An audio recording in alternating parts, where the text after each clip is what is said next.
The launch of HANON Sporting Goods. It's a pop-up shop brought to you for one weekend only by the guys at HANON.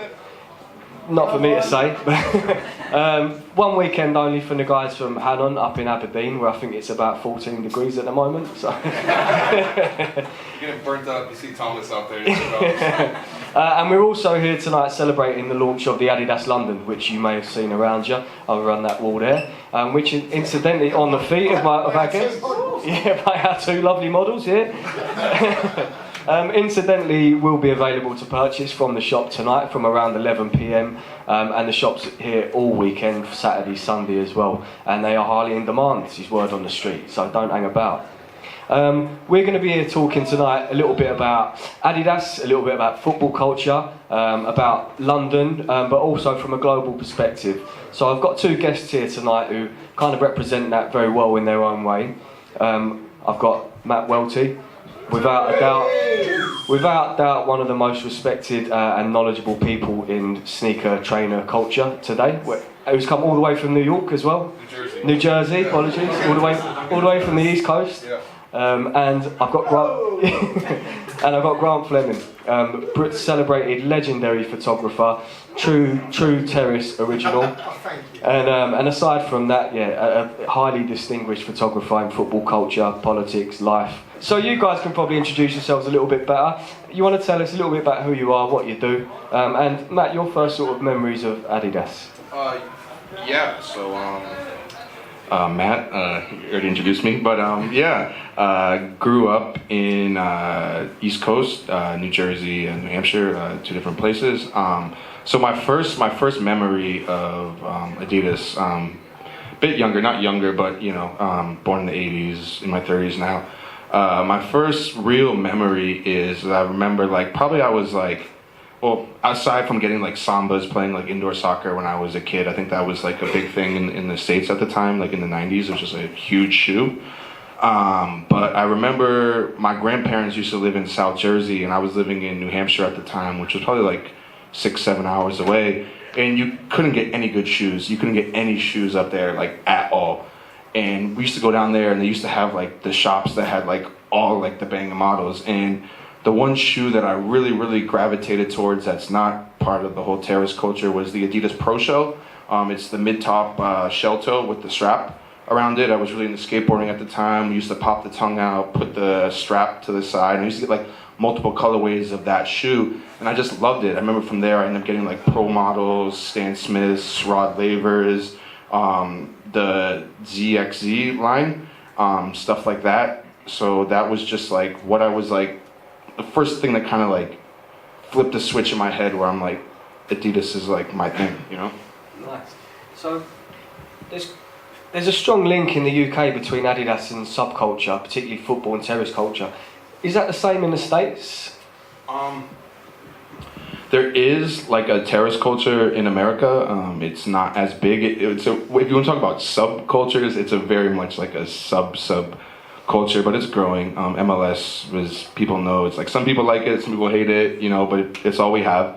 But me and my friends, we support a football club in New Jersey, and the scene really started because a lot of the guys were really into the punk and skin scene back then. So they were in the clubs like West Ham with the connection to it, and there was a lot of guys wearing Fred Perry polos and sambas and stuff like that going to matches in the 90s, and it kind of just snowballed from there, and the culture kind of grew as the league kind of grew, because you're in a place like New Jersey where you're right next to New York. People are really style conscious, so people are going to football matches and they're gonna pay attention to what they're wearing, because it's just the kind of era that you're in. People obviously from there, and it kind of grew, and then as the league grew, you had more derbies and stuff like that, and things started to kick off and whatnot, and then more people around the world started to pay attention. Who the fuck are these American guys? I saw this. I saw a video on TMZ of someone hitting someone with a sandwich board or something like that. You know what I mean? And it's maybe. But it kind of started to grow, and then it kind of snowballed from there, and then each city kind of had like a crew, and it's kind of hard to travel America. You know, it's such a big country. It's not like you can just pop over if you're West Ham to Arsenal or whatnot. So it's a bit tough. But like being in New Jersey and other clubs like New York City, it was just, you know, you kind of realized there was a real scene kind of growing over the past few years. So Grant, you are coming at it from a very London-specific angle. You're born and raised in these surrounding streets. Adidas, the original Adidas London was part of the 1970s City Series. What do you remember of this area in the 1970s from your own life and from a football culture perspective as well? Okay, look, firstly, there's a question I need to ask you. Yeah. Right, see that geezer who came over and led the Green Street hooligans? Is he from your manor or what? His bottle went first minute, they did it hard, I thought he was part of ICF, man. GSE, wasn't it? Yeah. So, yeah, interestingly enough, this street, maybe some people in here will know, will remember, but Club Row was famous. It's got nothing to do with trainers, actually. But Club Row was really famous when I was a kid for being an animal market, right? It was part of the sort of extended Petticoat Lane, which is still markets around here. But I swear to God, I came up here one day with my old man, and they used to sell like rabbits and dogs and cats and people with, you know, puppies in their coats, and just really ad hoc, not stalls, nothing licensed. There was a fucking bear tied up over there. I swear to God, right, just across the road. And if I had Adidas on then, I'll tell you whatever, I run as fast as I could. Right, so that's the street you're in, and that's how much East London's changed, I tell you. They won't let us. But yeah, so well, obviously we all know that this area is changing by the minute, let alone kind of what's happened in the last 10 years and more. But I'm from, I suppose, you know, the team that I follow is further east. I mean, this actually, although it's East London, we would call this North London. Funny enough. North of the Roman Road, Bethnal Green, it's North London. And also that's where, interestingly enough, that even though in East London, you say East London goes right through to Newham, but the East End stops at the end of Tower Hamlets, almost a bow flyover. And back in the day, it was like well known, and probably still exists to this day, but when a lot of the teams had local support, that north of Roman Road, you went Arsenal, Tottenham. South, down to the river, was all West Ham, and then going east out to Essex. But that was really defined line, and there were actual pubs on different sides of the road that would have little confrontations, you know, at any given time, but that were different teams. But that's in the East End, but everybody tends to think that East London is all West Ham, but as I say, we're in the north now. I'm getting a bit giddy. I'm getting across the road. But yeah, what else? I mean, West Ham itself as a team has changed and not for the better, and you know. You have baseball games at the. Yeah, you see, that's the influence of this bloke, isn't it? The Hobbit. Fuck's sake. That was embarrassing, wasn't it? Having the Hobbit running with you. Literally, the Yankees showed up. Literally, the Yankees showed up. Yeah, well, culture has changed just generally anywhere you go, but never more obvious to me than in our, you know, stadium, and the way that I suppose our supporters almost are being treated or being thought of. And much as I wanted to move from the bowling, I kind of I'm sad that, you know, what we ended up with. And I don't know if I'm ever going to be able to reconnect with it, but I do feel a little bit distanced from it now. But I'll always be West Ham, obviously, through my blood. And maybe, you know, a stadium isn't everything that a team represents. But they kind of marketed it that way. And, well, we'll see. A few wins under the belt, I'll be over there like a Jack shot. Of course I will. Are you allowed to go to the ground? You're okay there? Yeah? Okay. Matt, when were you first exposed to terrace culture in the States? You know, I guess not terrace culture, but I would say for all Americans, at least of my age, the first time we were really exposed to football culture as a whole was 1994. The World Cup in America was like growing up. That was a huge thing for us. I mean, I was like in 3rd grade when it happened, but like I remember seeing that and just being like, this is huge, you know. And then, you know, as years went on, you know, I think for a lot of Americans, like, because MLS is like a younger league, like it was only formed because you actually had the World Cup, and they had to form the league because you can't host the World Cup without having a top flight league in the country. But I think for a lot of Americans, their love for football culture comes from following the national team. Even though some people think they're shit, but I don't know. We did beat I think it was a draw with England in South Africa. It was 1-1. Yeah. What was it? Robert Green, wasn't it? It was. I think it was 1-1. I think it was 1-1. Either way, but I think I want to say like this is a funny story. So when I first got into terrace culture, I want to say like probably like 5 years ago when I got really into it. I've always been into sneakers. Like I've worked in the footwear industry for like 15 years plus or that. So that's kind of where it kind of like transcended from. But I remember it was like 5 years ago, I went through like a really bad breakup with this girl I was dating at the time. And I had been following the local club, New York Red Bull, for a bit, just like, you know, like checking the scores, watching it on TV, and had seen like the group that I'm now like affiliated with. I was like, this fucking girl burned me. I hate this shit. I need some sort of like anger or stress, sort of like, or to do something for myself, you know what I mean? I need to go to, so I was like, I'm just going to start going to the football match. And I, you know, joined a crew of guys that go to the football match. And I'd always been in this style, sneakers, all that, like European sneaker culture, like heavy into like Diadora and New Balance and stuff like that. But then it kind of went from there and just started running with a bunch of guys. And it was funny, like they always say that like the best part about football is just going to the match like with your friends. That's like what it's all about outside of like everything else, drinking, drugs, fighting, fashion, all that sort of stuff. It's like being there with your friends is what really matters, and just like finding that like sense of community with a group of guys after I kind of felt like I lost a bit of my life is what gave me a bit of like ownership over it. What do you think it is? This is a question to both of you. What do you think it is about London that resonates culturally throughout the world?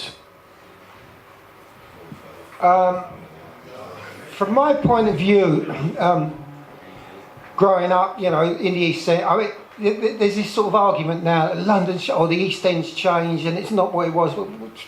It's never not what it was. It's always in change. Every place is. And London's always been made up of visitors. And, I mean, you know, London is quite like New York in that way. It's the sum total of its parts. And so although, you know, I grew up in a very distinct culture around the docks, you know, what's come after is as interesting and as different as what was before it, you know.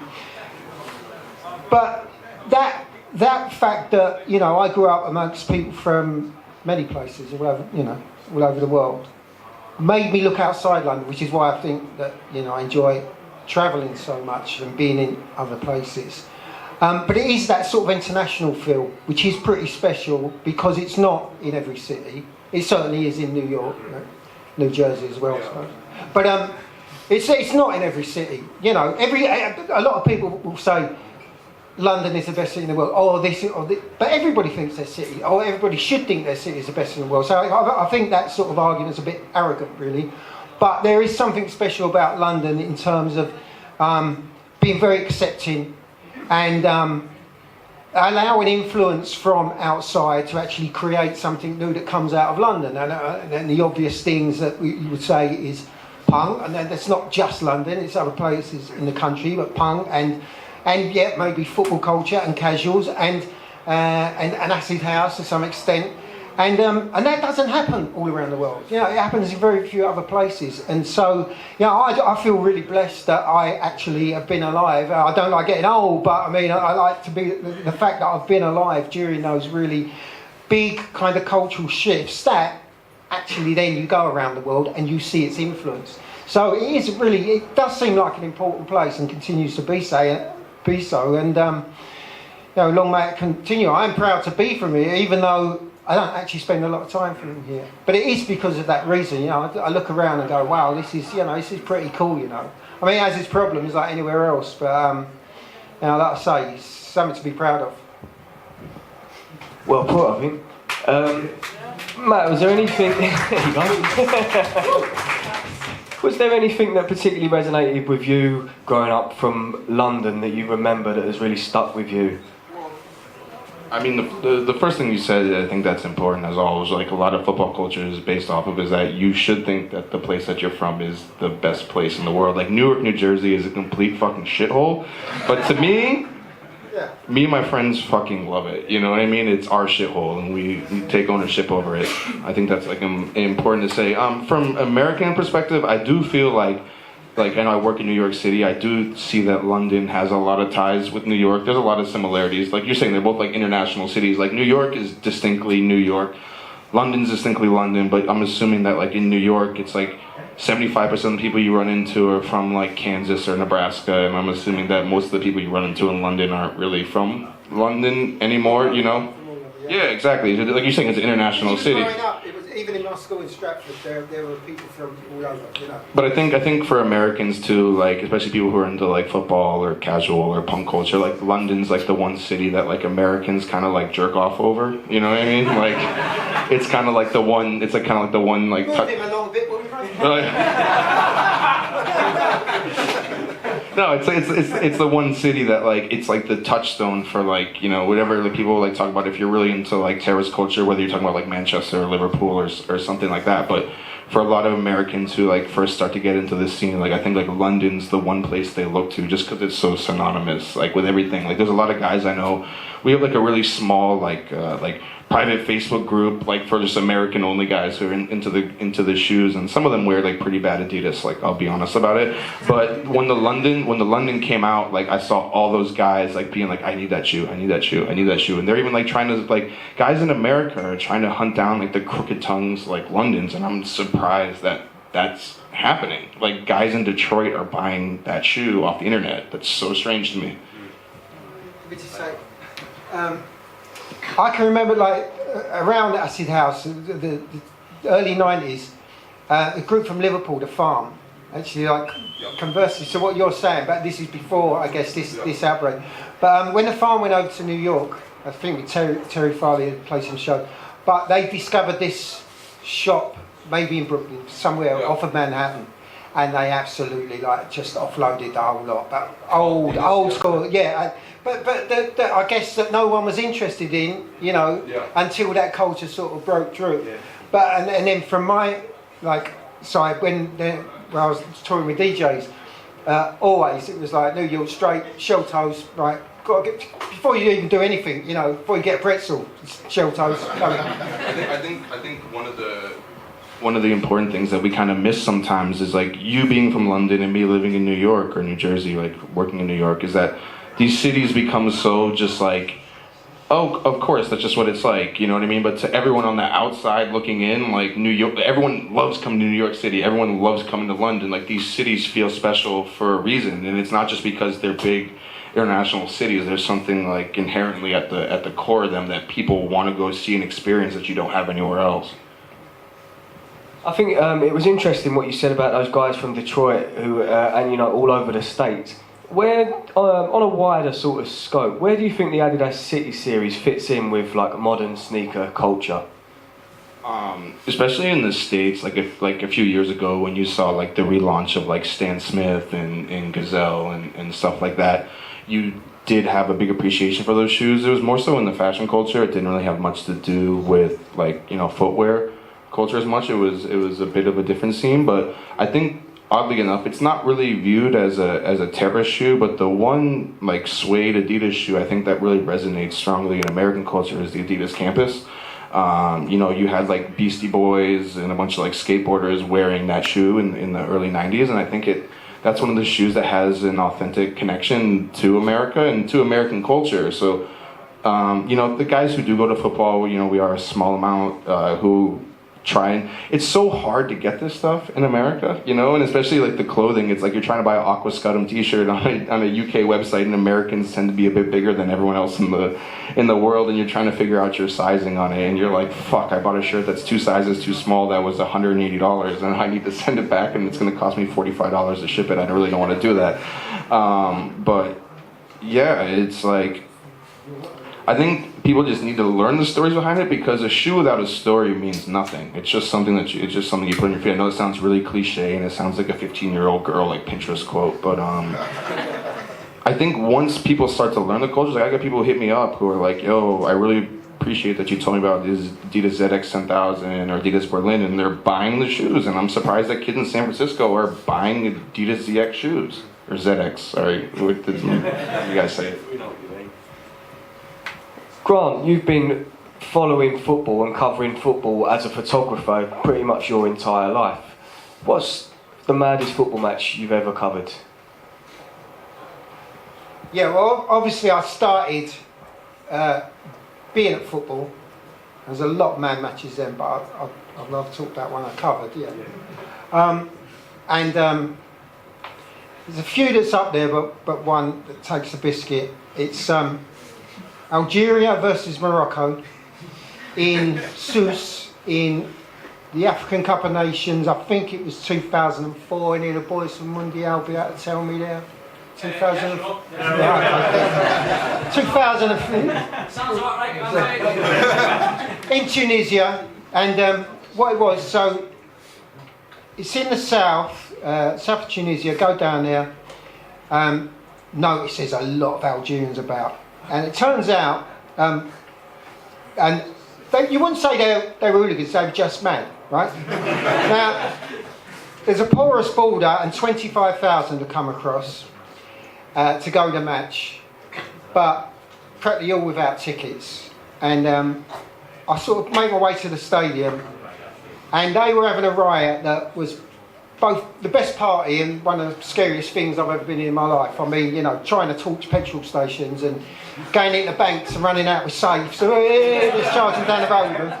But like just out of control. And this is like these are fellas with their grandchildren. I mean, it wasn't like a young boy, but I mean, they were just mad to get to the stadium and get in the ground. So, I mean, I took pictures from within, like across the rooftops, and they occupied every building. And a lot got in, a lot did have tickets.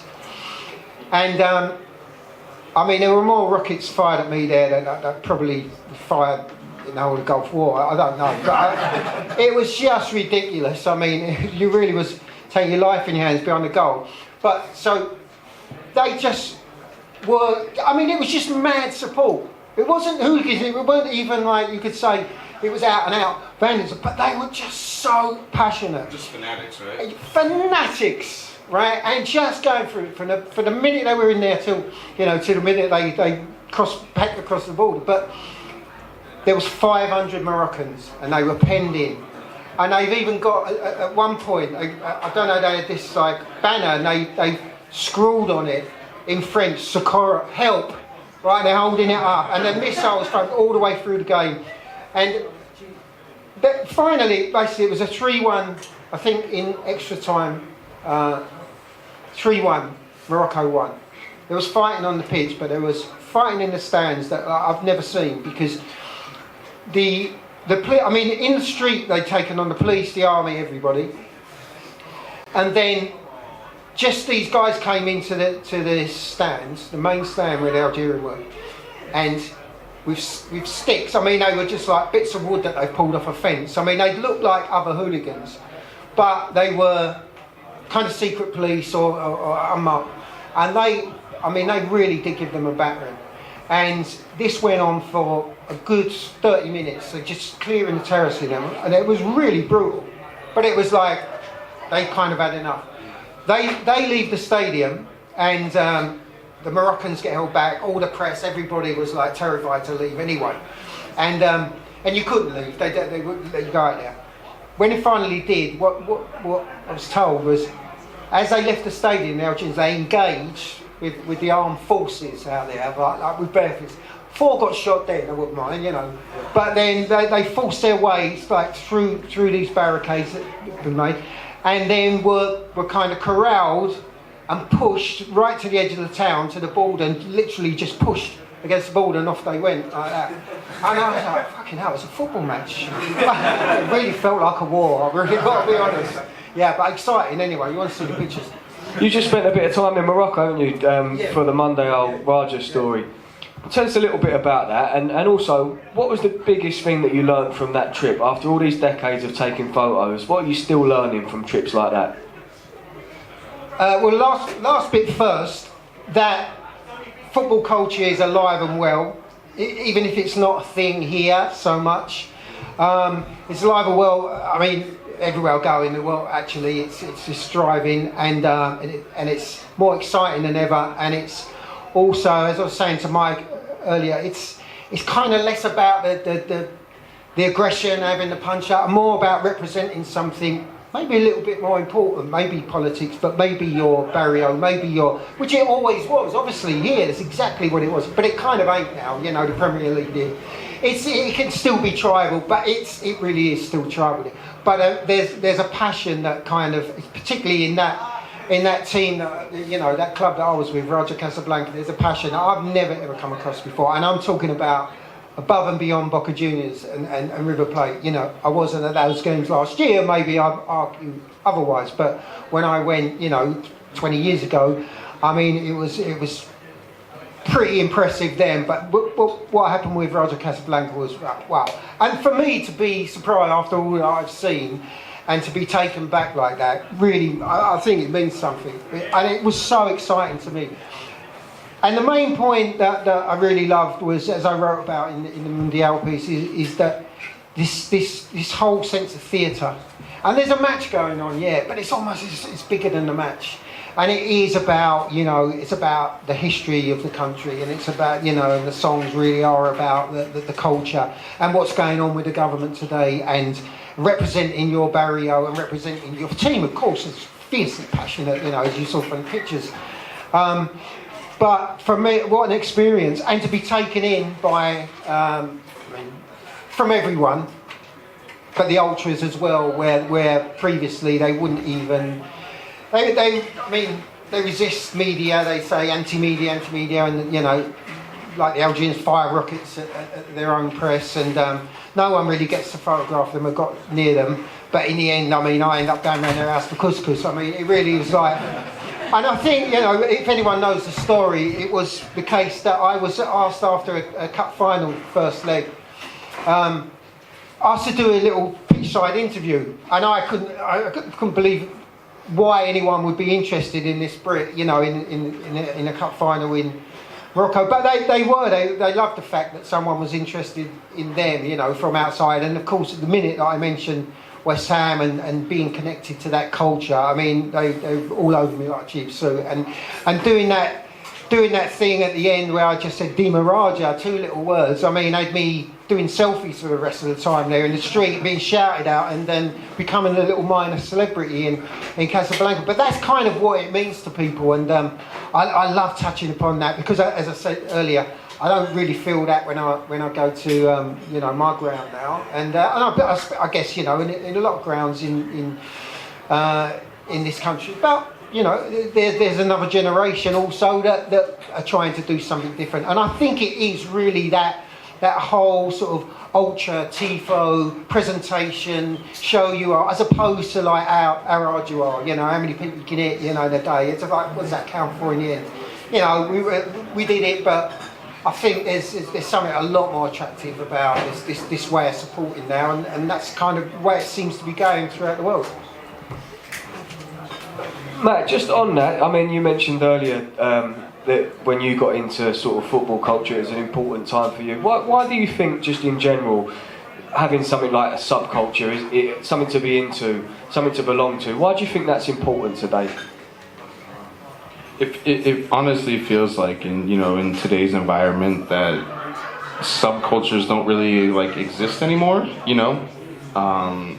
Everything through the internet is just kind of like, you say you're into something, but it's just like a phase or whatever, whether it's like me skateboarding growing up or something like that. But it's like a place where you really can find yourself. You know what I mean? If you just live your life and you just fucking go to your job and then just go home and get drunk on the weekend and just wash and repeat and don't have any sort of sense of meaning outside of relationships or fans or friendly or or faith or something like that, if you don't have that extra thing that clicks or sticks in your life, I mean, isn't it kind of boring? You know what I mean? I don't know. That's just how I've always viewed it. Whether it's being into sneakers or being into football or something like that. I think we can take some questions from the floor if anybody's got any. I know it's probably hot. We all want to drink now. There's one over there I can see.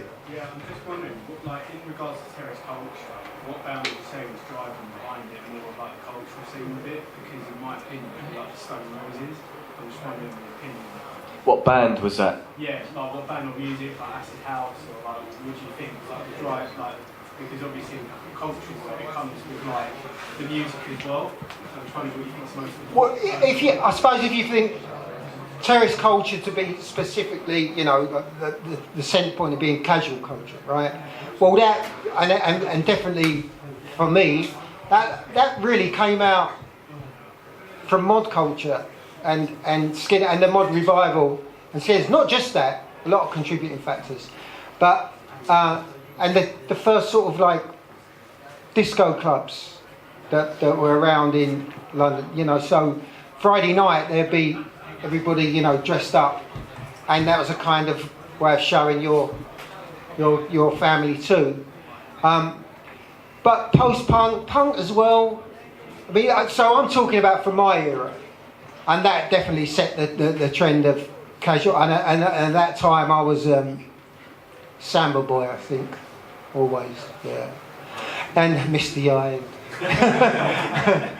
But later, yeah, Stone Roses definitely. Manny, you know, as you possibly know, is a big United fan, and I toured a lot with him with Primal Scream, but we have this little in joke because I don't know if you know the famous ferry incident. It's when West Ham and Man United were on the ferry. Well, he was on the ferry, and there's a thing on YouTube. He gets interviewed at, I think, at Victoria, and he's only young, and he's all like that, and he goes, "Oh, they had Stanley knives and everything." So now, my name for him always is when I was like, "What, Stanley, hasn't he?" But bless the roses, love them. If there's no other questions, I suppose that's a good point as any to wrap it up. Have you got one over there? One over there? Well, there's one there. From Martin, you ever read some sneakers? I have. How do you think how do you buy a stone out jacket? Any more for any more? What's your favourite trainer that really reminds you of good times and favourite Adidas? The one shoe, honestly, it's not even a reissue, but the one shoe that I'm really mad that I didn't get, that I would really like a pair of. Let me just put it that way, was the Quo Tool ZX 420s. That shoe, to me, I remember it coming out, and I could have bought a pair, and I didn't. And the suede on that shoe is beautiful. And I know it's similar to the shoe you did with the Denver. But, you know, that's the one shoe where I'm like, fuck, I should have bought that sneaker. And like, there's so many shoes that we should have bought over the years, but that was one of the ones that like, and I don't want to track a pair down. If I want someone to give me a pair, cool, but I don't have to go on a Facebook group, especially being in the States. Like, I'm on all these like UK, like, you know, Facebook groups, and it's so hard because I'm like, I want to buy shoes from someone, but I'd be like, can you ship it to me? And they're like, actually, that'd be like $57. And I'm like, I'm not gonna do that. 10 and a half. UK. And we got a link. So I think that's a good point as any to wrap it up. Thank you very much to HANON Sporting Goods for having us. Thank you for coming. Yeah, no, thank you very much. Thank you to the MUNDIAL crew. Thank you to adidas.